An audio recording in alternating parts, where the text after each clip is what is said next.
Doctor Mohammad Yunus ১৯৪০ সালের ২৮শে June বাংলাদেশের বাণিজ্যিক রাজধানী চট্টগ্রামে জন্মগ্রহণ করেন।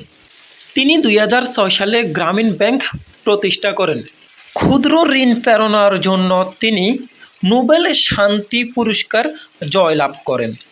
২০০৯ সালে তিনি যুক্তরাষ্ট্রের প্রেসিডেন্সিয়াল মেডেল অফ ফ্রিডম এবং ২০১০ সালে কংগ্রেচুলেশনাল গোল্ড মেডেল সহ আন্তর্জাতিক ও জাতীয় মানের সম্মাননায় ভূষিত হন। শান্তিতে নোবেল পাওয়া ৭ জন ব্যক্তির মধ্যে তিনি অন্যতম একজন।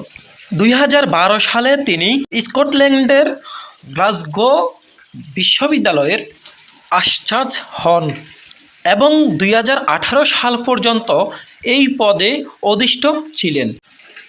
এর আগে তিনি চট্টগ্রাম বিশ্ববিদ্যালয়ের অর্থনীতি বিভাগের অধ্যাপক ছিলেন।